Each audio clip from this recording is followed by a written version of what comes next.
안녕하세요. 살면서 정말 중요한 선택 앞에서 혹시 이런 질문을 던져보신 적 있으신가요?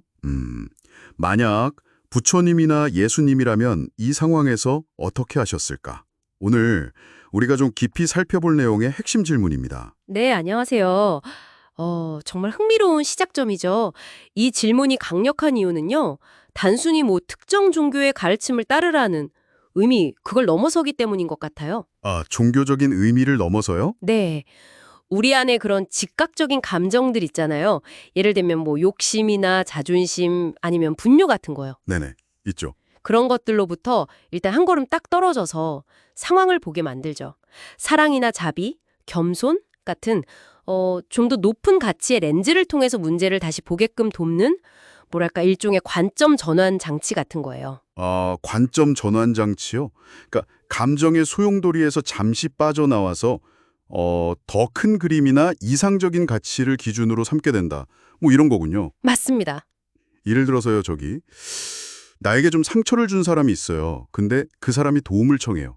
그럼 솔직히 본능적으로는 좀 외면하고 싶을 수 있잖아요. 그렇죠. 그럴 수 있죠. 그럴 때 이 질문이 딱 작동하는 방식이 궁금하네요. 어떻게 되는 거죠? 네. 바로 그 지점인데요. 이 질문은 그분들이라면 아마 용서하고 친절을 베풀지 않았을까 하는 그런 내면의 답을 좀 자연스럽게 이끌어내도록 유도하는 거죠. 아하, 중요한 건 이게 뭐 억지로 착한 척을 하라는 게 아니고요. 그 부정적인 감정에 휘둘리지 않고 스스로 좀 더 의미 있다고 여기는 행동, 그러니까 사랑이나 이해에 기반한 행동을 선택하도록 돕는다는 점이죠. 네네. 심리학적으로 보면 이게 감정이랑 나 자신을 분리시키는 심리적 거리두기 효과가 있거든요. 그래서 좀 더 객관적인 판단을 가능하게 하는 겁니다. 아, 단순히 감정을 누르는 게 아니고 다른 가치를 이렇게 활성화해서 행동의 방향 자체를 바꾸는 거군요. 네, 맞아요. 그렇게 내가 먼저 마음을 열고 다가가면 좀 얼어붙었던 관계에도 변화의 가능성이 생길 수 있겠네요. 그럼요, 충분히요. 근데 이런 관점 전환이 꼭 그런 이상적인 인물을 떠올리는 것 말고 다른 방식으로도 가능할까요? 물론입니다. 또 다른 아주 강력한 질문이 있는데요. 이거는 시간의 축을 완전히 다르게 가져가는 방식이에요. 바로 이 질문입니다. 네, 어떤 거죠? 먼 훗날 내가 임종을 맞이하는 순간에 오늘 내리는 이 결정을 돌아보면서 후회하지 않을 자신이 있는가? 와, 이건 진짜 생각을 많이 하게 만드는 질문인데요. 당장의 어떤 편안함이나 이익보다는 훨씬 더 먼 미래, 그러니까 삶 전체의 무게를 느끼게 하는 질문 같아요. 그렇죠. 이 질문은 우리를 그 순간적인 감정의 기복이나 뭐 단기적인 손익계산 이런 것에서 벗어나게 해줍니다. 네. 삶의 마지막 순간이라는 어떻게 보면 좀 극단적인 관점을 딱 설정함으로써 진정으로 무엇이 중요한가? 나는 어떤 사람으로 기억되고 싶은가? 이런 근본적인 질문과 마주하게 만들죠. 와, 정말 근본적인 질문이네요. 네, 그래서 당장은 조금 불편하거나 약간 손해처럼 느껴지더라도 길게 봤을 때 스스로에게 좀 떳떳하고 의미 있는 선택을 하도록 이끄는 그런 힘이 있습니다. 듣고 보니 결국 오늘 살펴본 두 가지 질문, 그러니까 부처님 예수님이라면 이거랑 임종의 순간에 후회하지 않을까, 이게 다 비슷한 역할을 하는 거네요. 네, 맞아요. 감정에 휩쓸리지 않고 한 발짝 물러서서 더 깊은 가치나 혹은 장기적인 관점에서 선택을 점검하게 만드는 일종의 성찰 도구들이라고 할 수 있겠네요. 맞습니다. 핵심은 거리두기 그리고 가치 중심적 사고예요. 감정적인 반응에 그냥 자동적으로 따르기보다 일단 잠시 멈춰서서 어떤 선택이 나의 진정한 가치관에 부합하는지, 그리고 장기적으로 나 자신과 내 관계들의 긍정적인 영향을 미칠지, 그걸 좀 숙고하게 돕는 거죠. 뭐랄까, 나침반처럼요. 네, 나침반. 좋은 비유네요. 오늘 이야기 나눈 것 외에도 저는 이런 생각도 좀 해볼 수 있을 것 같아요. 꼭 부처님이나 예수님이 아니더라도요. 네. 당신이 삶에서 가장 존경하는 인물 혹시 있으신가요? 아니면 가장 중요하게 생각하는 가치 같은 거요. 예를 들면 뭐 정직이라든지 용기, 연결 이런 거요. 네, 그렇죠. 그런 걸 기준으로 삼아보는 건 어떨까 싶어요. 당신만의 어떤 흔들리지 않는 기준점을 가지고 중요한 선택들을 해나가는 것. 네, 한 번쯤 고민해 보시면 좋겠습니다. 네, 안녕하세요. 살면서 혹시 이것만 더 있으면 좋겠다 뭐 이런 거 있잖아요. 아니면 이 기회가 진짜 꼭 필요한데? 하면서 뭔가 자원이 부족하다 그렇게 느껴서 좀 불안하거나 좌절했던 순간 혹시 없으셨나요? 아마 많은 분들이 네 하고 공감하실 텐데요. 오늘은 바로 이런 부족함에 대한 생각에 좀 도전하는 그런 흥미로운 관점을 담은 글을 당신과 함께 깊이 들여다보려고 합니다. 핵심은 이거예요. 내가 원하는 게 아니라 나한테 진짜 필요한 건 반드시 주어진다. 이 생각입니다. 당신이 공유해 주신 이 글감 속에서 우리가 과연 어떤 통찰을 얻을 수 있을지, 특히 계속 뭔가 부족하다고 느낄 때 있잖아요. 그럴 때 이 관점이 어떤 새로운 문을 열어줄 수 있을지, 그걸 탐색해보는 게 오늘 저희 목표입니다. 자, 그럼 이 흥미로운 생각의 실타래 한번 같이 풀어볼까요? 글의 중심을 딱 관통하는 문장은 바로 이거죠. 내가 원하는 것이 아닌 내게 필요한 것은 모두 주어질 것이다. 처음 이 문장을 딱 봤을 때 당신은 어떠셨어요? 저는 솔직히 처음에 약간 막연하게 들릴 수도 있겠다 싶었어요. 네, 그쵸. 그런데 이 글에서 정말 재미있는 부분은요, 이 믿음이 꼭 어떤 특정 종교나 뭐 영성체계 이런 데만 갇혀 있는 게 아니라는 점을 강조한다는 거예요. 글을 보면 그 믿음의 대상이 뭐 신이든 우주든 아니면 내 안에 어떤 지혜든 혹은 그냥 삶의 흐름 그 자체든 그건 별로 중요하지 않다고 해요. 핵심은 뭐랄까, 계속 뭔가를 원하는 나의 작은 에고를 잠깐 내려놓고 나보다 더 큰 어떤 힘이나 질서에 그냥 한번 맡겨보는 태도, 바로 그 자체에 좀 무게를 두는 것 같아요. 개인의 욕망 너머를 보는 거죠. 맡겨보는 태도요. 네네. 바로 그 지점에서 이야기가 확 흥미로워지는데요. 그래서는 이런 태도를 받아들인 사람들이 좀 공통적으로 경험하는 현상들에 주목하더라고요. 바로 동시성 같은 거요. 그러니까 전혀 상관없어 보이는 일들이 딱 의미심장하게 맞아떨어지는 경험들, 뭐 아니면 설명하기 어려운 행운이나 와 이건 진짜 기적 같다 이런 순간들이요. 그래서 예를 든 걸 보면 어떤 사람이 와 이 정보가 진짜 꼭 필요한데 하고 느끼던 바로 그 순간에 우연히 들어간 서점에서 딱 그 내용이 담긴 책이 눈앞에 툭 떨어졌다거나 뭐 그런 이야기들이 나와요. 당신의 삶 속에서도 혹시 이런 뭐랄까 아다리가 딱 맞는 그런 순간들 떠오르는 거 없으신가요? 맞아요. 네. 그런 경험들이 그냥 우연이라고 하기엔 좀 강렬하게 다가올 때가 분명히 있죠. 그리고 글은 바로 이런 믿음과 경험이 우리 마음에 미치는 아주 강력한 영향력, 이걸 분석해요.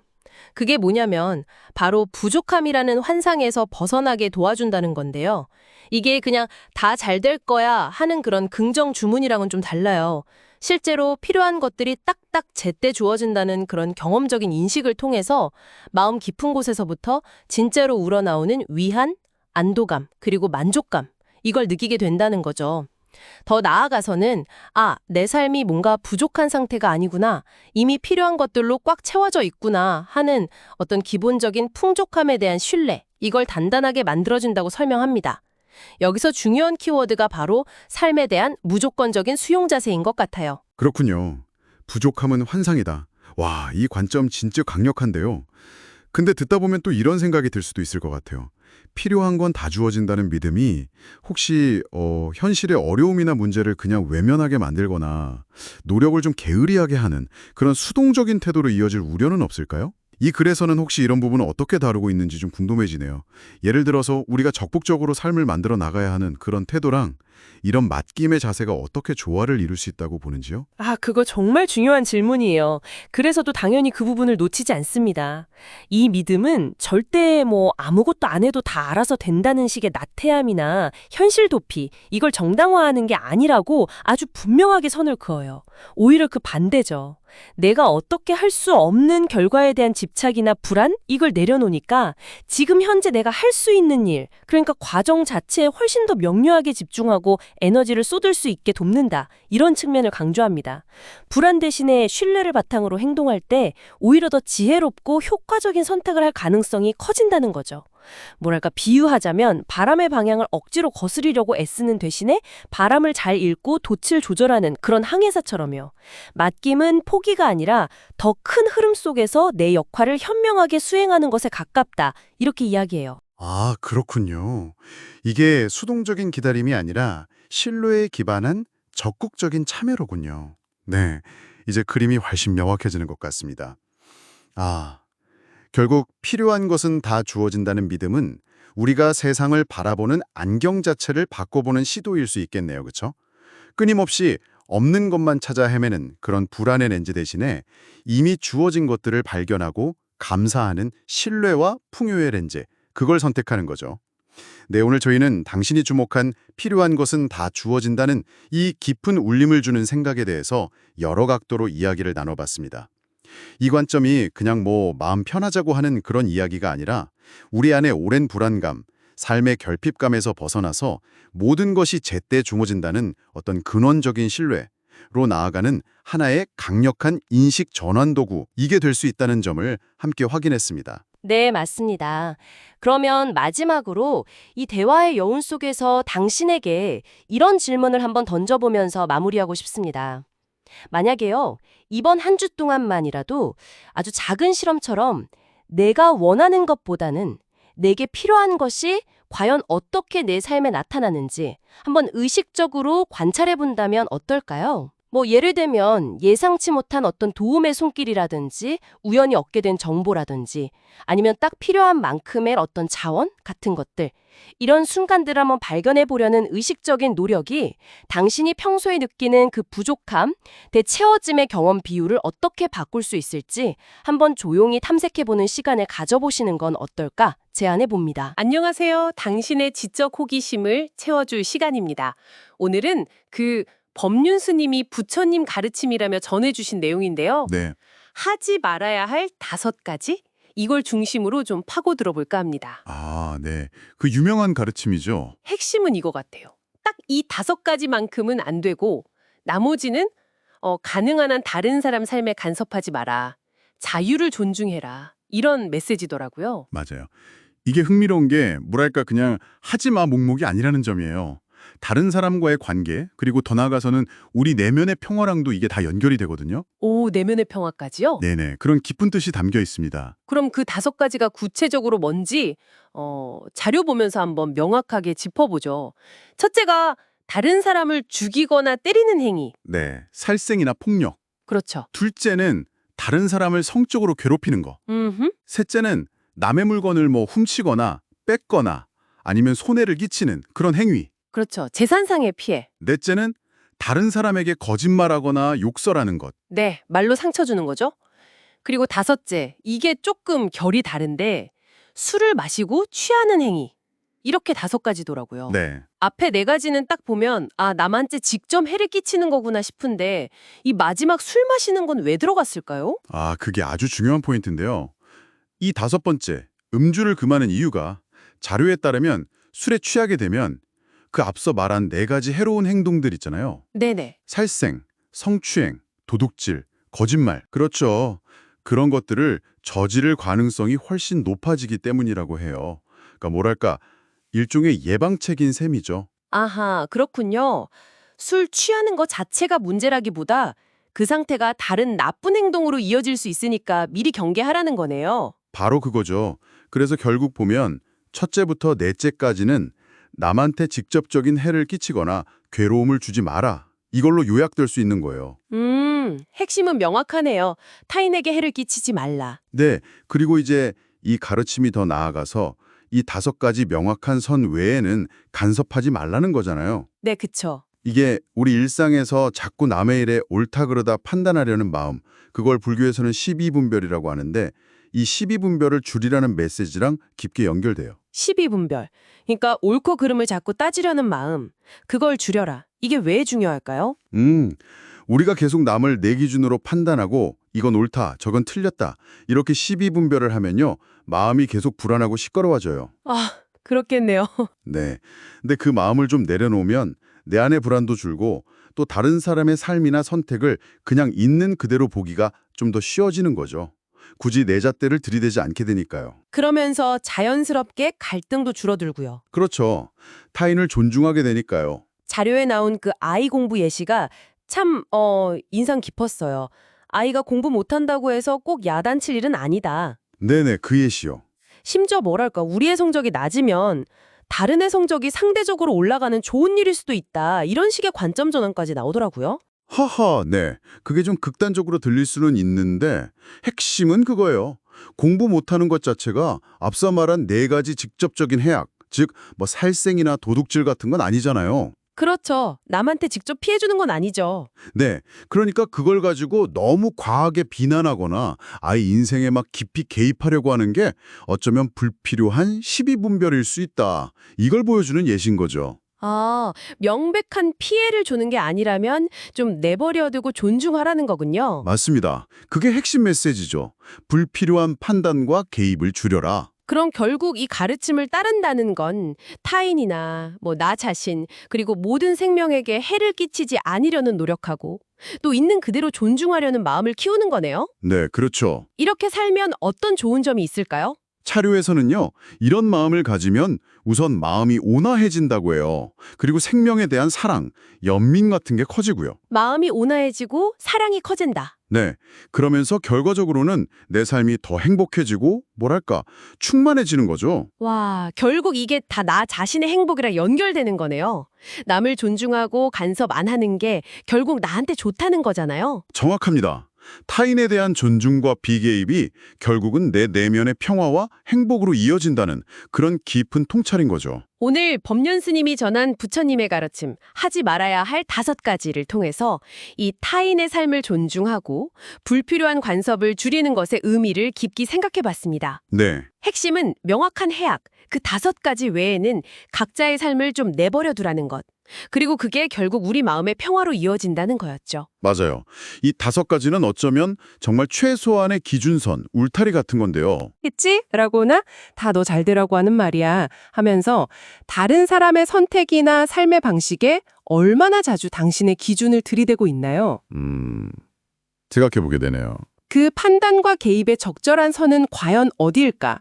잠시 스스로에게 질문을 던져보는 건 어떨까 싶습니다. 안녕하세요. 오늘은 주변에 힘든 시간을 보내는 친구나 지인을 도우려고 할 때요. 한번 생각해 볼 만한 조금 다른 관점을 깊이 파고들어 볼까 합니다. 네, 안녕하세요. 저희가 살펴볼 자료는 호오포노포노라고 하는 하와이의 전통적인 문제 해결법이자 치유법에 대한 건데요. 맞습니다. 핵심 질문은 이거예요. 당신 주변에 누군가가 어려움을 겪고 있을 때 그 문제가 사실은 당신 자신의 마음속, 그 무의식 안에 있는 무언가를 비추고 있는 걸 수도 있다. 네, 상당히 흥미로운 관점이죠. 정말 그렇죠. 자, 바로 한번 시작해 볼까요? 좋습니다. 친구가 와서 막 힘든 일을 털어놓는다고 상상해 보세요. 그럼 보통은 마음으로 공감해주고 또 위로하고 어떻게든 좀 해결책을 찾아주려고 하잖아요. 네, 그게 일반적이죠. 그런데 이 자료에서는요, 그 전에 다른 접근을 제안하더라고요. 네, 맞아요. 호오포노포노의 기본 전제는 우리가 경험하는 현실이 결국 우리 무의식, 그러니까 평소에는 잘 인지하지 못하는 아주 깊은 마음의 반영이라는 거예요. 아, 무의식의 반영이요? 네, 그래서 친구가 고통스러워하는 걸 볼 때 단순히 내가 저 친구를 어떻게 도울까 이것만 생각하는 게 아니라 그보다 먼저 내 안에 무엇 때문에 내가 지금 이 경험, 그러니까 친구가 힘들어하는 이 모습을 내 삶에서 목격하고 있는 걸까? 이렇게 자신에게 물어보는 게 중요하다고 말하죠. 잠깐만요. 그건 정말 뭐랄까 관점을 확 바꾸는 건데요. 문제의 원인이 외부에 있는 게 아니라 그걸 경험하는 바로 내게 먼저 초점을 맞추라는 거잖아요. 그렇죠. 솔직히 누가 힘들어하는데 내 안을 들여다봐야 한다? 이거 좀 어렵게 느껴질 수도 있을 것 같아요. 네, 맞아요. 상당히 좀 직관에 반하는 접근일 수 있습니다. 그리고 자료에 나온 또 다른 질문도 비슷한 맥락이에요. 어떤 거죠? 어떤 상황을 딱 봤는데 기분이 나쁘거나 좀 부정적인 감정이 확 올라올 때 있잖아요. 네, 있죠. 그럴 때 내 안에 무엇 때문에 이 일이 나한테 이렇게 부정적으로 보이는 걸까 하고 또 묻는 거예요. 아하. 첫 번째 질문이 현실은 내면의 반영이다라는 원리라면 이 두 번째 질문은 현실에 대한 나의 인식 또한 내면에 영향을 받는다는 걸 보여주는 거죠. 핵심은 자꾸 외부를 탓하거나 고치려고 하기 전에 먼저 내 안을 살펴보자는 거예요. 알겠습니다. 외부 탓하지 말고 내면을 보자. 이건 이해가 되는데요. 근데요, 그냥 그렇게 속으로 질문을 던지는 것만으로 이게 어떻게 실제 문제 해결의 시작이 될 수 있다는 건지 그 연결고리가 아직은 좀 뭐랄까 명확하게 와닿지는 않네요. 바로 그 지점이 아주 흥미로운 부분인데요. 내 안의 원인이 무엇인가라고 의식적으로 질문하는 그 행위 자체가 일종의 신호 또는 요청이 된다고 보는 거예요. 신호요? 누구에게 보내는 신호죠? 이 의도가 잠재의식 혹은 자료에서 말하는 상위의식, 아마 더 높은 자각 상태나 지혜를 의미하는 것 같아요. 이걸 통해서 일종의 신성이라고 표현되는 근원적인 지성 같은 존재에게 전달된다는 거죠. 아, 그리고 그 응답으로 해결의 실마리나 어떤 영감이 다시 잠재의식을 통해서 우리 무의식으로 내려온다는 개념이에요. 이 과정을 통해 문제의 진짜 근본 원인이 내 안에서 먼저 정화된다. 이런 원리입니다. 아하. 그러니까 문제 해결이나 치유가 바깥이 아니라 내 안에서 먼저 시작된다는 거군요. 네, 그렇습니다. 그럼 이 내면의 정화가 뭐랄까 파동처럼 외부 현실에 영향을 미치거나 아니면 최소한 그 현실을 내가 받아들이는 관점을 바꾸는 거군요. 그래서 외부 상황이 다르게 느껴지거나 실제로 변화가 생기기도 하고요. 맞아요. 자료에서도 친구를 바꾸려고 애쓰지 않고 그냥 이 질문만 던졌는데 친구가 갑자기 변하거나 아니면 그 상황에 대한 나의 그 부정적인 느낌이 싹 사라지는 경험을 했다는 이야기가 나오죠. 와, 신기하네요. 네, 바로 그 점입니다. 이 관점은 사실 친구 문제처럼 나와 직접 관련 없어 보이는 현상조차도요, 내가 그것을 인지하는 그 순간, 그 원인이 어떤 식으로든 내 안에 연결되어 있다는 아주 깊은 함의를 가지고 있어요. 모든 것이 연결되어 있다는 건가요? 어쩌면요. 아마 집단 무의식, 그러니까 우리 모두가 공유하는 깊은 마음 같은 개념으로 설명될 수도 있겠죠. 외부의 문제를 내면 상태의 투영으로 보고 내 인식을 교정함으로써 현실 변화를 추구하는 기적 수업 같은 다른 영성 철학과도 좀 비슷한 면이 있고요. 확실히 도전적인 생각입니다. 정말 그렇네요. 문제가 정부 바깥에만 있다는 우리 보통 생각과는 아주 다르네요. 그럼 이 자료가 우리에게 주는 실질적인 조언은 결국 외부에서 뭔가 문제처럼 보이는 상황을 마주칠 때마다 반사적으로 내 안에 무엇 때문에 내가 이 경험을 하고 있지? 이렇게 묻는 습관을 들여보라는 거겠네요. 네, 그렇습니다. 이 접근 방식은 외부 상황에 대해서 즉각적으로 막 분노하거나 좌절하면서 에너지를 쏟는 대신에요. 내면의 어떤 평정심을 유지하는 데 도움을 줄 수 있어요. 아, 일단 내 마음부터 차분하게 하는 거군요. 고요해졌을 때 만약 어떤 행동이 필요하다면 그 영감에 따른 가장 평화롭고 지혜로운 말과 행동이 자연스럽게 나올 수 있다고 해요.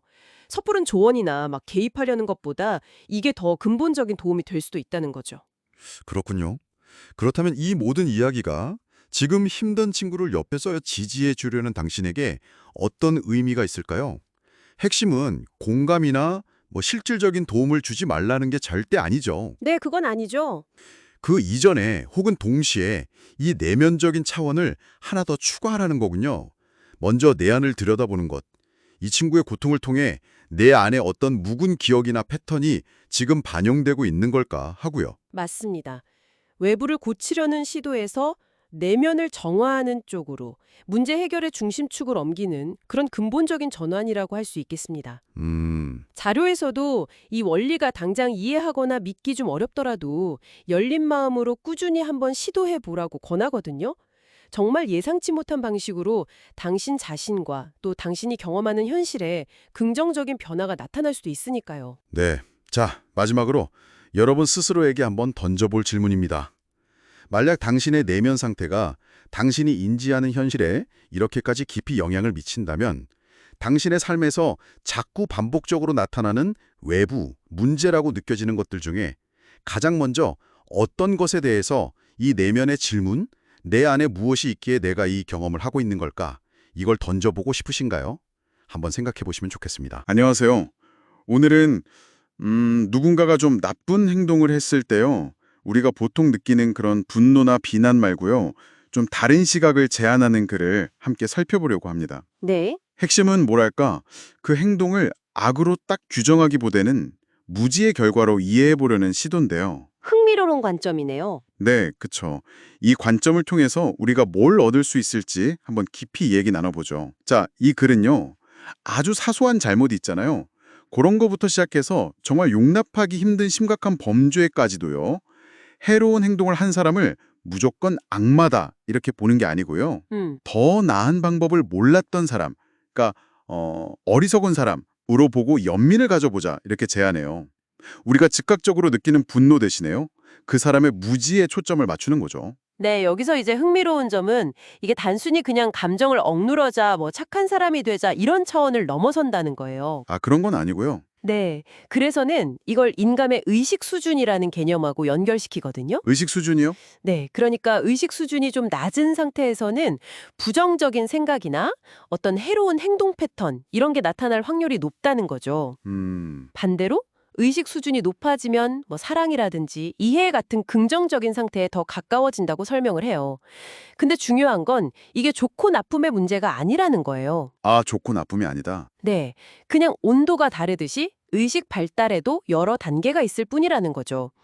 뭐랄까, 모든 사람은 그냥 각자 자기 속도대로 이 단계를 거쳐가고 있다. 이런 관점입니다. 의식 수준이라는 개념, 이거 상당히 흥미롭네요. 근데 좀 궁금한 게요. 어떤 사람의 행동을 단순히 저 사람은 의식 수준이 낮아서 그래, 혹은 몰라서 그런 거야, 이렇게만 보면 자칫 그 행동 자체의 심각성을 좀 너무 가볍게 보거나 뭐랄까 책임을 면제해 주는 것처럼 느껴질 수도 있을 것 같은데요. 아, 네. 그래서는 이런 부분은 혹시 어떻게 다루고 있나요? 정말 중요한 지적이세요. 그래서도 바로 그 점을 아주 분명히 하는데요. 네. 연민을 가지라는 말이 해로운 행동을 그냥 용납하거나 아유 내버려둬라 이런 의미는 절대 아니라고 강조를 해요. 아, 그건 아니군요. 네, 절대 아니죠. 오히려 추가적인 피해를 막기 위해서 법적인 조치가 됐든 필요한 제재가 됐든 단호한 행동은 반드시 취해야 한다고 말합니다. 행동은 취해야 한다. 그렇죠. 다만 그 행동을 하는 동기, 이게 달라져야 한다는 거죠. 행동은 하되 동기가 달라야 한다. 아, 이게 좀 더 구체적인 설명이 필요할 것 같은데요. 그리고 아까 잠깐 의식 수준이 높아지면 에고가 옅어진다는 얘기도 하셨잖아요. 네, 맞습니다. 의식 수준이 높아질수록 나라는 생각, 그러니까 내가 잘났다, 못났다, 또는 내 것이 엄청 중요해 하는 그런 자기중심적인 생각, 이걸 에고라고 하잖아요. 네네. 이게 점점 약해진다고 해요. 그래서는 데이비드 호킨스 박사의 연구를 언급하면서 더 깊이 알아보라고 권하기도 하고요. 아, 호킨스 박사요? 네. 그래서 에고가 옅어지면 다른 사람의 행동을 봤을 때 이걸 막 개인적인 모욕이나 위협으로 바로 받아들이기보다는 저 사람의 현재 의식 상태가 저렇게 표현되는구나 하고 좀 더 객관적으로 볼 수 있게 된다는 거죠. 그렇군요. 여기서 아까 말씀드린 동기의 문제가 딱 연결이 되는 겁니다. 아하. 그러니까 에고가 옅어지면 같은 상황을 겪어도 반응하는 그 속마음, 동기가 달라질 수 있다. 이 말씀이시군요. 정확합니다. 필요한 조치를 취하기는 취하는데요. 그게 분노나 복수심, 그러니까 네가 나한테 해를 끼쳤으니 너도 당해봐라. 이런 에고 중심적인 동기에서 나오는 게 아니고요. 네. 더 이상의 피해를 막아야겠다. 다른 사람들을 보호해야 한다. 이런 순수한 보호의 의도에서 비롯되어야 한다는 겁니다. 보호의 의도. 네. 그래서는 심지어 전쟁 중에 적군을 어쩔 수 없이 사살해야 할 때조차도요. 미움이 아니라 내 가족과 동료를 지키기 위한 어쩔 수 없는 행동이라는 의도를 가지라고 예를 들어요. 와, 전쟁 중에도요? 네. 그리고 더 나아가서 상대방 역시 그럴 수밖에 없었을 거라는 어떤 존중의 마음까지 언급을 하거든요. 이게 왜 중요하냐면 행위 그 자체보다도 그 행위를 하는 의도가 우리 무의식에 기록이 되고 글의 관점에 따르면 이게 다음 생에까지 영향을 미치는 일종의 카르마가 된다고 보기 때문이에요. 의도의 중요성을 굉장히 강조하는 거죠. 결국 오늘 살펴본 글의 핵심을 정리해보면 타인의 해로운 행동을 볼 때 그걸 무지에서 비롯된 것으로 이해하려고 노력하면서 연민의 마음은 갖되 현실에서는 필요한 조치를 단호하게 취해야 한다. 그리고 이때 가장 중요한 건 복수심 같은 게 아니라 보호라는 순수한 의도를 가져야 한다. 뭐 이런 거군요. 네, 정확하게 요약해 주셨습니다. 이 글은 우리가 다른 사람의 잘못에 어떻게 반응하느냐가 결국 우리 자신의 내면 상태, 그리고 더 나아가서는 우리의 성장에도 깊은 영향을 미친다고 말하고 있는 것 같아요. 그렇군요. 직면했을 때 습관적으로 올라오는 분노나 비난 대신에요. 의식적으로 한번 연민과 보호의 의도를 선택해보는 연습을 한다면 과연 그것이 당신의 삶에 어떤 변화를 가져올 수 있을까요? 이 질문을 한번 던져보면서 오늘 이야기 마무리하면 어떨까 싶습니다. 안녕하세요. 오늘은 저희가 그 보내주신 여러 글들, 또 메모들, 이걸 바탕으로 열애와 사랑의 차이에 대해 좀 깊이 들어가 볼까 합니다. 네. 그 연애 초반에 막 뜨거웠다가 시간 지나거나 결혼하고 나면 확 식는다. 이런 얘기들 주변에서 진짜 많이 듣잖아요. 네네. 흔하죠. 보내주신 자료들도 보면 왜 그런가, 꼭 그래야만 하나, 뭐 이런 질문들을 던지고 있더라고요. 자, 이 얘기 한번 좀 재밌게 풀어가 보죠. 네, 좋습니다. 보내주신 자료들을 쭉 보니까요. 큰 틀은 이거 같아요. 열애는 종종 내 안의 어떤 필요, 그걸 채우려는 마음에서 좀 시작하는 경향이 있고, 반면에 사랑은 상대방, 그 사람 자체에 좀 더 깊이 뿌리 내리는 거다. 이런 분석이 좀 공통적으로 보이더라고요. 아, 필요 기반 대 사람 중심. 네. 네, 이 관점에서 오늘 이야기를 좀 진행해 보면 좋을 것 같습니다. 좋습니다. 그럼 열애부터 한번 파고 들어가 볼까요? 자료들에서 계속 나오는 얘기가 이 감정이 사실은 나의 어떤 욕구, 뭐 외로움 해소라든지 아니면 인정받고 싶거나 그냥 즐거움을 찾는 마음, 이런 거랑 관련이 깊다는 거죠. 네, 맞아요. 어떤 자료에선 표현이 재밌던데 상대가 목적이 아니라 내 감정 상태 해결을 위한 수단처럼 될 때가 많다. 뭐 이런 식으로요. 네, 바로 그 지점인데요.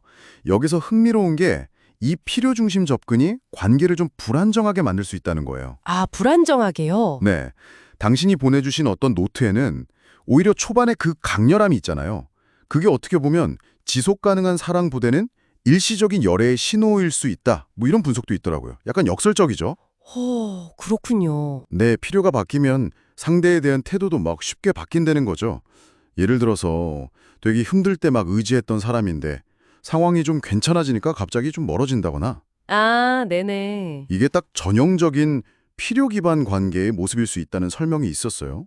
이런 예측 불가능함이 상대방한테는 좀 혼란을 주고 상처를 줄 수도 있다. 이 점을 여러 자료에서 지적하고요. 아, 그래서 그렇군요.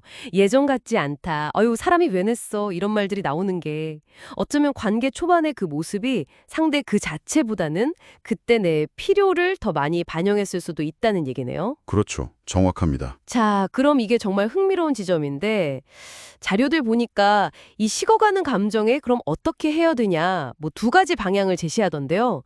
그냥 뭐 시간이 해결해 주겠지? 이런 거 말고요. 맞습니다. 첫 번째는 어떻게 보면 수용이에요.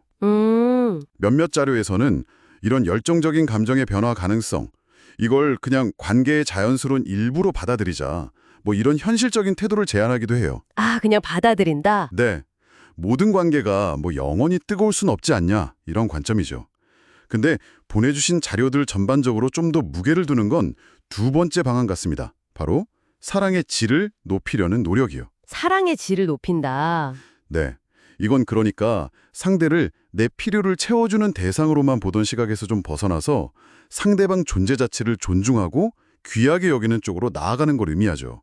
어떤 자료에서는 데이비드 호킨스 박사의 그 의식지도 이론을 인용하면서 의식 수준 500 이상의 사랑, 이런 걸 언급하는데요. 네네, 저도 봤어요. 이건 어떤 개인적인 필요나 기대를 넘어서는 좀 더 조건 없는 보편적인 사랑의 형태를 지향점으로 보여주는 거라고 할 수 있겠죠. 의식 수준 500 이상의 사랑, 뭐 조건 없는 사랑, 이게 좀 이상적으로 들리기도 하거든요. 자료들에서는 이 높은 차원의 사랑을 그럼 구체적으로 어떻게 그리고 있나요? 이게 현실 관계에선 그럼 어떤 좋은 영향을 줄 수 있다고 보는 건가요? 네, 그 자료들을 보면요. 이 사랑은 뭐 소유욕이나 집착하고는 좀 거리가 멀다고 해요. 특정 대상한테만 딱 묶여있는 게 아니라 좀 더 넓고 안정적인 형태로 나타난다고 하고요. 안정적인 형태? 네, 감정 기복이 적고 꾸준하고 가슴 깊은 곳에서 이렇게 우러나오는 따뜻함 같은 거랑 연결된다고 해요. 핵심은 상대방의 성장과 행복을 진짜로 바라는 마음인 거고요. 아, 이게 관계에 미치는 가장 큰 긍정적인 영향은 역시 안정감인 것 같아요.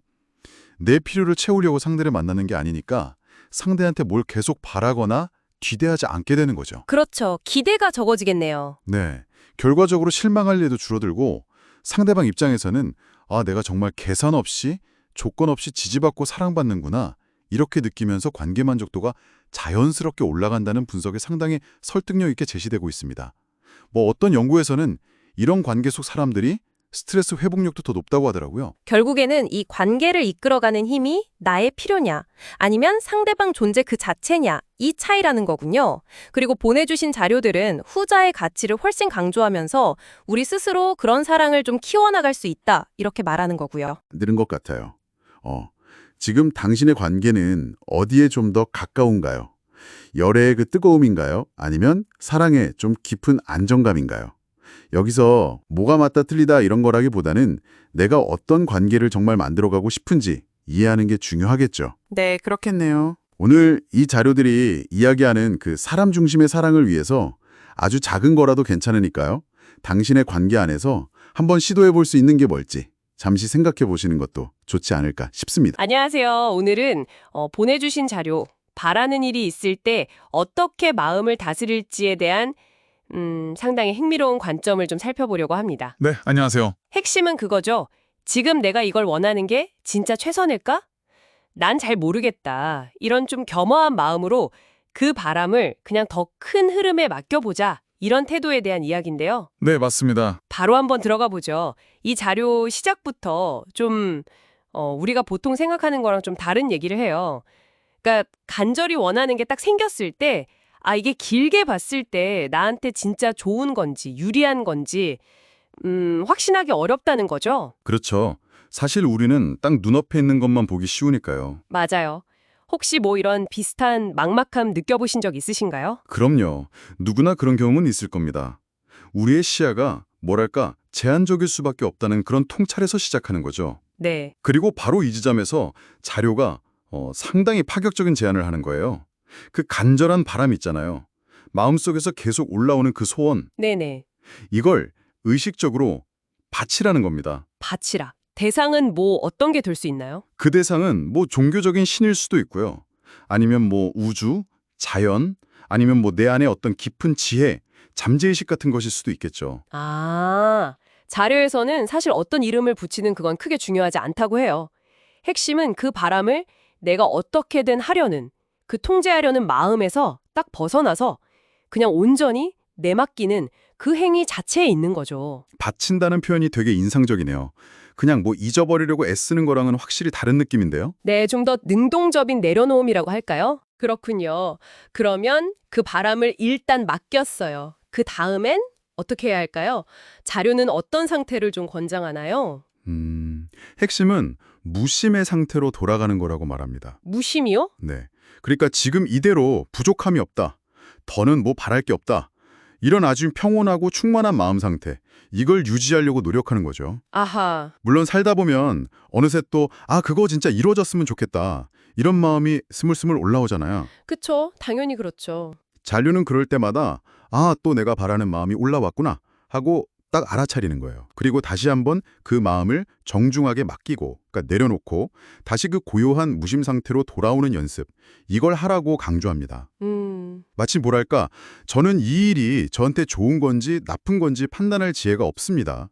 그냥 가장 좋은 방향으로 이끌어 주십시오. 이런 기도 같은 마음과 좀 비슷하죠. 알아차리고 또 맡기고 다시 평온으로 돌아오고 이게 무슨 수련 같네요. 계속 반복하는. 네, 맞아요. 일종의 마음 수련이죠. 그런데 이렇게 계속 바람을 받치기만 하면 정말 뭔가 변화가 생길 수 있다는 건가요? 그냥 마음만 편해지는 게 아니고요? 네, 자료에 따르면 아주 흥미로운 가능성이 열린다고 합니다. 이렇게 꾸준히 바람을 받치고 내려놓는 과정을 반복하다 보면요. 어느 순간에는 더 이상 막 의식적으로 고민하거나 망설이지 않아도 마치 무슨 선물처럼 명료하고 확신에 찬 어떤 영감 같은 게 떠오를 수 있다는 거예요. 영감이요? 네, 이걸 자연스러운 영감이라고 표현하는데요. 중요한 건 이 영감이 딱 들었을 때 그것에 따라서 행동하면 그 과정이 정말 놀랍도록 순조롭고 거침없이 그야말로 술술 풀리는 듯한 그런 경험을 할 수도 있다는 점입니다. 와. 뭐 예를 들면 외부 상황이 기가 막히게 맞아떨어진다거나 필요한 도움들이 딱 나타난다거나 하는 식으로요. 진짜 그런 경험하면 정말 신기할 것 같은데요. 하지만 또 현실적으로 생각해보면 네, 그렇게 한다고 늘 원하는 결과가 따라오는 건 아닐 거 아니에요. 그쵸? 당연하죠. 네. 그럼 바라던 일이 이루어지지 않았을 때 이 관점에서는 그걸 어떻게 받아들이라고 조언하나요? 그 경우에도 중요한 태도 전환을 제안합니다. 실망하거나 내가 뭘 잘못했나 이렇게 자책하기보다는 그냥 지금 이 시점에서는 그게 이루어지는 게 나에게 궁극적으로는 최선이 아니었기 때문이구나 이렇게 이해하고 수용하라는 거예요. 수용. 네, 결과 자체에 대한 집착, 그러니까 반드시 이렇게 되어야만 해라는 그 생각 자체를 내려놓는 연습인 셈이죠. 어쩌면 이게 그 무심을 유지하는 것보다 더 어려운 과제일 수도 있어요, 사실은. 그러게요. 결과에 대한 수용이라. 듣고 보니까 이 관점이 단순히 뭐 소원 성취 비법 이런 걸 넘어서는 것 같아요. 맞습니다. 우리가 그냥 일상에서 마주하는 모든 일에 대한 어떤 태도 이런 거랑도 연결될 수 있겠는데요? 정확합니다. 자료는 여기서 한 걸음 더 나아가거든요. 특정 바람뿐만 아니라 삶에서 일어나는 모든 일들 있잖아요. 예상치 못한 사건이라든지 사소한 기쁨이나 실망 같은 것들. 이런 것들에 대해서 우리가 너무 습관적으로 붙이는 이건 좋은 거야, 저건 나쁜 거야 하는 이분법적인 판단, 그거 자체도 좀 내려놓으라고 권합니다. 판단 자체를요? 네. 이 일이 왜 일어났는지, 이게 결국 나중에 어떤 의미가 될지 나는 지금 모른다. 이런 열린 마음으로 그냥 바라보자는 거죠. 끊임없이 옳고 그름을 가리려는 마음, 그걸 이제 시비분별이라고 하는데 거기서 좀 자유로워지는 걸 목표로 하는 겁니다. 만약에 당신의 삶에서 일어나는 일들을 이런 필터를 통해서 한번 바라본다면 감정의 기복 같은 게 조금은 줄어들지 않을까요? 그러게요. 그 판단을 잠깐 멈추는 것만으로도 마음이 훨씬 가벼워질 수도 있겠네요. 와. 오늘 살펴본 내용은 결국 그 바람이라는 아주 강력한 에너지를 우리가 어떻게 다룰 것인가, 그리고 그 결과에 대한 우리의 집착에서 어떻게 좀 자유로워질 수 있는가에 대한 아주 깊은 성찰을 담고 있었습니다. 네, 그렇습니다.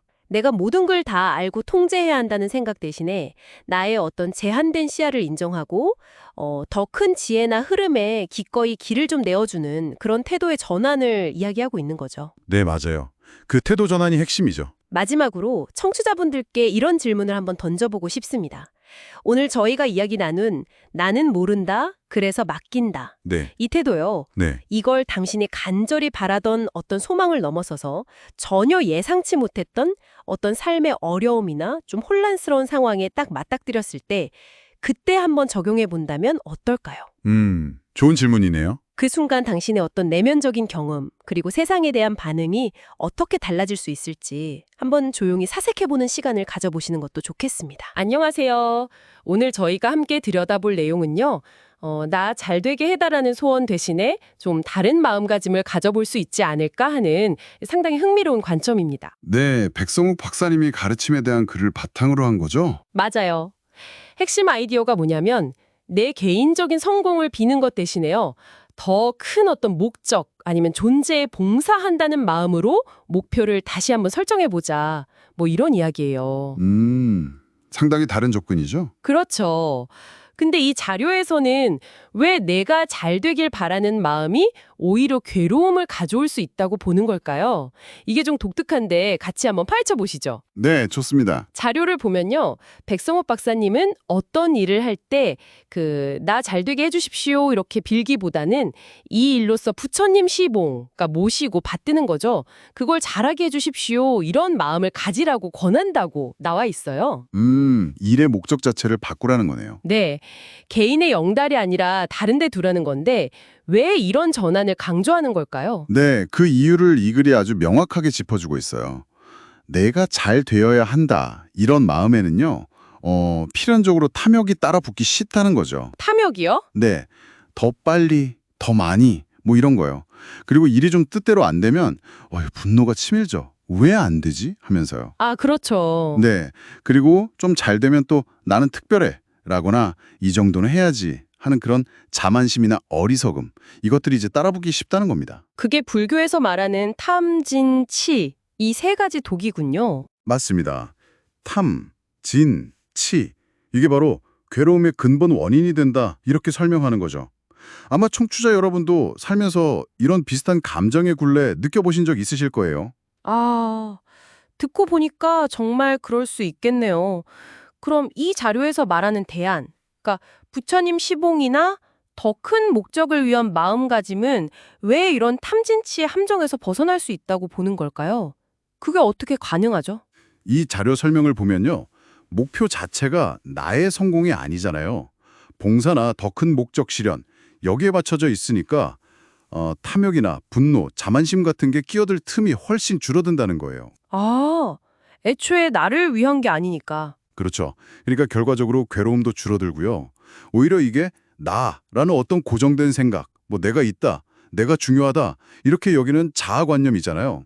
아상. 네, 아상. 그걸 내려놓는 연습이 된다는 거죠.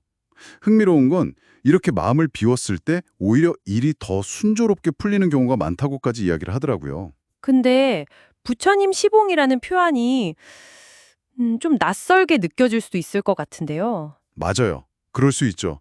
그래서 자료에서도 그 점을 딱 짚어서 만약 그 표현이 좀 익숙하지 않다면 뭐 각자 신념에 따라서 이 일을 하느님께 영광 돌리기 위해서 또는 이 결과로 많은 사람들에게 도움을 주기 위해서 아니면 뭐 더 큰 선을 이루기 위해서 같이 바꿔 생각해도 좋다고 제안해요. 아, 용어가 중요한 게 아니군요. 네, 중요한 건 그 용어 자체가 아니라 목표를 개인의 성취가 아닌 나보다 더 큰 무언가에 두는 것, 그리고 자신을 내세우지 않는 그 태도 자체라고 강조하고 있습니다. 그렇군요. 그리고 이어서 두 번째 실천적인 태도도 나오는데요. 어떤 성과를 얻었을 때 말이죠. 와, 내가 해냈다. 이렇게 생각하기보다는 그냥 인연이 그렇게 돼서 어떤 더 큰 힘에 의해서 내가 쓰임을 받았다. 이렇게 생각하라는 거예요. 네, 그 더 큰 힘이라는 게 뭐 잠재의식일 수도 있고 우주의 법칙일 수도 있고 뭐 신일 수도 있고요. 이 부분도 결국 나를 너무 내세우지 말라는 조언으로 이어지네요. 그렇습니다. 여기서 자료는 한 걸음 더 나가서요. 우리가 너무나 당연하게 여기는 이 나라는 존재감 있잖아요. 그 아상이나 자유의지라는 것 자체가 어쩌면 우리 의식이 몸이랑 동일시되면서 생겨난 일종의 환상일 수도 있다. 뭐 이런 심층적인 관점을 살짝 보여주기도 해요. 와, 환상했을 수도 있다고요? 물론 이건 뭐 깨달음의 영역과 관련된 깊은 이야기라서 지금 당장 이걸 뭐 완벽히 이해하지 못해도 괜찮다고 자료에서도 언급하고 있고요. 아마 이런 관점도 있다는 걸 좀 보여라는 의도인 것 같아요. 네. 그럼 이 자료에서 강조하는 핵심적인 두 가지 마음가짐을 좀 정리해보면 이렇게 되겠네요. 첫째는 목표를 정할 때 개인적인 성공에서 더 큰 봉사나 목적으로 시선을 옮겨보는 것. 네, 그렇죠. 그리고 둘째는 성취했을 때 그걸 온전히 내 능력 덕분이라고만 보지 않고 어떤 인연이나 더 큰 힘 덕분으로 여기는 것. 맞습니다.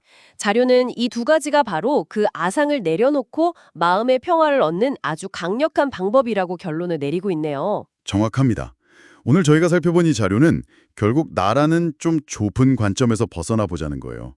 초점을 나의 성공이 아니라 봉사나 더 큰 목적으로 이동시키는 것의 가치를 이야기하고 있죠. 네. 이게 뭐 야망이나 자아 때문에 생기는 그런 괴로움을 줄여줄 뿐만 아니라 좀 역설적이게도 내면의 평화와 함께 일들이 더 순조롭게 진행되도록 돕는 강력한 마음가짐이 될 수 있다. 이런 제안인 셈이죠. 오늘 이 자료를 통해서 나눈 이야기 끝에 저는 이런 질문을 한번 던져보고 싶습니다. 이 글에서는 우리가 그토록 확고하게 믿는 나라는 존재 자체가 어쩌면 환상일 수도 있다는 그런 가능성을 암시했잖아요. 네, 그랬죠. 만약 정말 그렇다면 우리가 그렇게 애쓰면서 이루고자 하는 바로 그 나의 성공이란 게 궁극적으로 뭘 의미하는 걸까요? 오늘 이 글을 다시 보시면서 한 번쯤 곱씹어 볼 만한 질문인 것 같습니다. 안녕하세요. 오늘 여러분과 함께 살펴볼 주제는 바로 수단이 아닐 목적입니다. 이게 우리가 매일 하는 행동이나 관계, 또 일에 대해서 그 의미를 좀 근본적으로 다시 생각해보게 만드는 그런 내용인데요. 네, 맞아요. 핵심은 뭐냐면 어떤 행동을 할 때요, 그걸 단순히 뭔가를 얻기 위한 수단으로만 보지 말자는 거죠. 그 행동 자체가 목적이 될 수 있다, 이런 이야기입니다. 자, 이거 한번 제대로 파헤쳐 볼까요? 네, 이게 정말 중요한 관점이죠. 그러니까 우리가 어떤 마음으로 하느냐에 따라서 같은 행동이라도 경험의 질이 완전히 달라질 수 있다는 거예요. 자료에서도 이걸 설명하려고 아주 재미있는 비유를 들더라고요. 그 춤꾼 비유 말씀이시죠? 네. 저도 그거 보고 이거다 싶었어요. 네네. 돈을 받고 뭐랄까 마지못해 추는 춤이랑 내가 좋아서 돈 내고 추는 춤, 똑같이 춤을 추는데도 반응이 완전 다르잖아요. 그렇죠. 한 명은 시간이 연장되면 막 싫어하고 다른 사람은 오히려 더 달라고 하고. 네. 행위는 같은데 그 동기가 완전히 다른 거죠. 한쪽에겐 춤이 그냥 돈벌이 수단, 그러니까 노동인데 다른 사람에겐 춤 자체가 즐거움, 목적인 거죠. 놀이처럼요. 노동이 놀이가 되는 순간이네요. 네. 그래서 이 자료가 던지는 중요한 질문 중 하나가 어떻게 하면 우리가 하는 일, 즉 노동도 그 자체로 즐거운 목적, 놀이처럼 될 수 있을까 하는 거예요. 그게 진정한 자유랑 연결된다고 보고요. 듣고 보니 그렇네요. 그럼 우리가 매일 하는 일에도 이걸 적용해 볼 수 있겠어요. 사실 뭐 대부분 월급 받으려고 일하는 거니까 수단으로 생각하기 쉬운데. 맞아요. 근데 자료에 나온 그 피트니스 센터 사례 기억나세요? 네네, 기억나요. 돈 벌려고 한다 이게 아니라 회원들 건강하게 만들어주는데 기여한다. 이걸 일의 목적으로 삼으면 어떨까 하는 거죠. 와, 그러면 일하는 과정 자체가 되게 가치 있고 의미 있어지는 거죠. 확실히 그럴 것 같아요. 일의 의미 자체가 확 달라지겠네요. 근데 그게 좀 궁금해요. 그런 이타적인 목적을 갖는 게 뭐랄까 그냥 마음만 좋은 거 아닐까요? 실제로 성과 같은 현실적인 결과에도 도움이 될까요?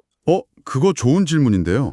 자료에서는 오히려 그 과정 자체에 집중하거나 이타적인 목적을 가질 때 더 좋은 결과로 이어지는 경우가 많다고 이야기해요. 아, 정말요? 네. 당장 눈앞에 이익만 쫓을 때보다 동기부여가 훨씬 잘 되고 그러니까 일에도 더 최선을 다하게 된다는 거죠. 결국 그게 더 나은 성과로 이어질 가능성이 크다는 거예요. 과정에 충실하면 결과는 자연스럽게 따라온다는 그런 관점인 거죠. 그렇군요. 관계에서도 비슷한 맥락의 이야기가 있었던 것 같아요. 연애할 때 막 설레는 감정이나 뭐 상대방 덕분에 편한 거, 이런 이익을 목적으로 삼으면 좀 위험하다고요. 네, 맞아요. 그런 감정이나 편익은 사실 영원하지 않잖아요. 언제든 변할 수 있으니까요. 그렇죠. 그런 게 딱 사라지면 관계가 흔들리고 뭐 상대한테 실망하고 상처 주고받게 되는 거죠. 그래서 자료는 상대방 자체를 목적으로 두라고 강조해요. 그 사람의 존재 자체, 그 사람의 안녕과 행복을 바라는 마음이요. 상대를 나의 만족을 채우는 수단으로 보지 않는 태도, 그게 중요하다는 거죠. 듣고 보니 미래의 어떤 목표 때문에 현재를 너무 희생한다거나 아니면 과거에 자꾸 얽매여서 현재를 제대로 못 사는 것도 다 비슷한 문제 같네요. 정확해요. 그래서 자료에서도 지금 하고 있는 일 자체에 깨어 있어라 이런 말을 하거든요. 그 감자 깎는 예시가 전 참 재밌었어요. 네네, 저도요. 최종 목표인 맛있는 감자전만 생각하면 감자 깎는 건 그냥 지루하고 귀찮은 수단일 뿐이잖아요. 그렇죠. 빨리 해치워야 하는 일. 그런데 감자 깎는 그 동작 하나하나, 뭐 칼날이 감자에 닿는 느낌, 이런 거에 집중하면 그 행위 자체가 목적이 될 수도 있다는 거예요. 아하. 아, 귀찮아 이 생각 대신에 지금 내가 감자를 깎고 있구나 하는 현재에 딱 몰입하게 되는 거죠. 솔직히 매 순간 그렇게 하긴 쉽지 않겠지만 그래도 노력해볼 만한 가치는 충분히 있겠네요. 네. 스포츠 선수들 마음가짐도 비슷한 예가 될 수 있어요. 당연히 금메달이라는 최종 목표가 중요하죠.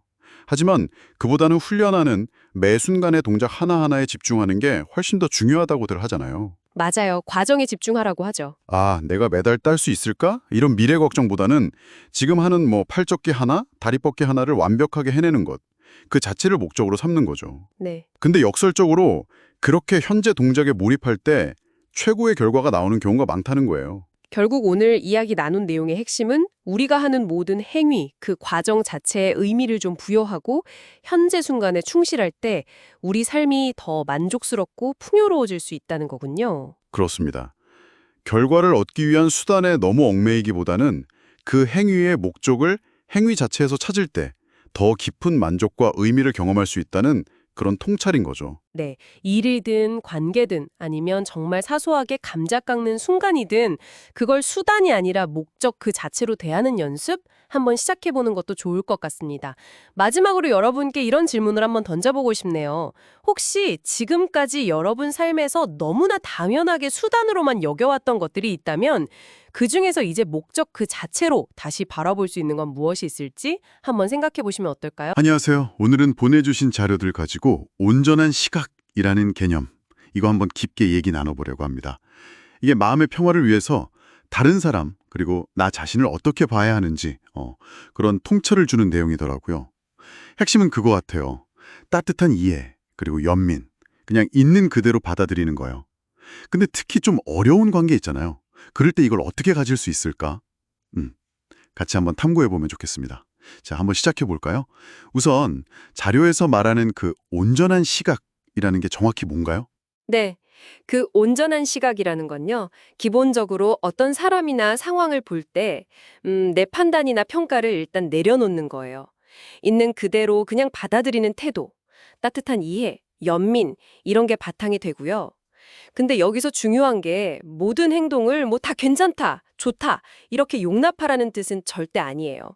그보다는 저 사람은 저래야 하는데, 혹은 나는 이랬어야 하는데 같은 뭐랄까 내 기대나 이상, 거기에 맞춰서 현실을 막 재단하지 않는 거죠. 아, 저 사람은 지금 저런 상태구나. 그 자체를 그냥 현실로 인정하는 거예요. 아, 기대랑 현실을 딱 분리해서 보는 거군요. 그게 핵심이네요. 자료에 보니까 예시가 상당히 좀 어렵던데요. 알코올 중독의 폭력적인 아버지 경우. 이런 상황에서도 그 온전한 시각이라는 게 적용될 수 있을까요? 아, 정말 어려운 지점이죠. 네. 근데 자료에서는 오히려 이럴 때 더 필요하다고 얘기를 해요. 일단 아버지의 현재 상태, 그러니까 알코올 중독, 폭력성, 이걸 현실로 인정하는 데서 출발하는 거죠. 그리고 그 이면에 혹시 있을지 모르는 아버지 나름의 어떤 고통이나 어려움, 이걸 헤아리면서 연민의 마음을 가지려고 노력하는 거고요. 근데 그게 같이 살면서 고통을 참으라는 의미는 아니라고 분명히 하던데요. 맞아요. 그건 절대 아니죠. 그 점이 정말 중요합니다. 자신을 보호하는 거, 그게 최우선이에요. 뭐, 거리를 둔다거나 안전한 환경을 만드는 선택은 당연히 할 수 있고, 또 필요하고요. 자신을 보호하면서도 내면에서는 연민을 가질 수 있다? 아, 이게 참 와닿으면서도 동시에 어렵게 느껴지네요. 이게 왜 이렇게 어려울까요? 그건 아마 우리 안에 역할에 대한 아주 강한 기대나 믿음 같은 게 있어서 그럴 거예요. 예를 들어 아버지라면 당연히 이래야 한다는 어떤 이상적인 모습 있잖아요. 근데 현실의 아버지가 그거랑 너무 다를 때 그 차이를 받아들이기가 너무 힘든 거죠. 특히 과거 상처가 있다면 더 그렇고요. 이런 내면의 저항, 그 충돌 때문에 사실 연민을 갖기가 어려운 겁니다. 그럼 도대체 어떻게 해야 그런 마음 상태에 이를 수 있는 걸까요? 자료에서 마음 공부 얘기를 하던데 그게 구체적으로 어떤 건가요? 네, 마음 공부는 뭐랄까, 일종의 내면을 들여다보는 훈련 같은 거예요. 내 감정, 내 생각, 그리고 나도 모르게 갖고 있던 어떤 믿음의 패턴들 있잖아요. 그런 걸 알아차리고 좀 이해해 나가는 과정이죠. 그러다 보면 아버지라는 그 역할 뒤에 있는 그냥 한 사람으로서의 아버지를 보게 될 수도 있다는 거예요. 어쩌면 그 문제 행동들이 그분이 알고 있는 유일한 어떤 내면적 고통의 표현 방식이었을지도 모른다. 이런 이해에 다다를 수 있다는 거죠. 그러면 원망보다는 좀 연민의 감정이 자연스럽게 올라올 수 있다. 이렇게 자료는 설명해요. 이게 그냥 의지로 되는 건 아니고요. 깊은 이해에서 오는 거죠. 아, 듣고 보니까 이게 어떤 상황에 있던지 간에 결국 내 안의 평화를 찾을 수 있는 뭐랄까 열쇠 같은 게 될 수도 있겠다 싶네요. 이게 전문가님께는 어떤 의미로 다가오세요? 결국은 그 인간이라는 존재가 참 복잡하다는 걸 더 깊이 받아들이게 되는 과정 같아요. 사람을 그냥 역할이나 행동, 겉모습만 보고 쉽게 판단하는 대신에 아, 저 사람도 뭔가 사정이 있겠지, 어려움이 있겠지 이런 가능성을 항상 열어두는 태도랄까요? 이게 단순히 뭐 개인의 내적 평화, 여기서 그치는 게 아니라 우리가 맺는 모든 관계를 바라보는 방식 자체를 좀 근본적으로 바꿀 수도 있는 힘이 있다고 봐요.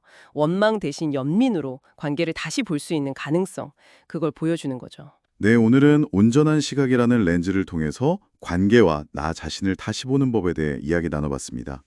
판단 없이 현실을 받아들이고 또 연민의 마음을 키우고 특히 어려운 상황에서도 내면의 관점을 바꿔서 평화를 찾아가는 그런 여정에 대한 이야기였네요. 맞습니다. 핵심은 결국 바깥 상황을 막 바꾸려고 애쓰기보다는 그걸 대하는 내 안의 시각, 내 이해를 바꿈으로써 평화와 연민을 찾을 수 있다는 그 가능성인 것 같아요. 마지막으로 청취자분들께 이런 질문 한번 던져보고 싶어요.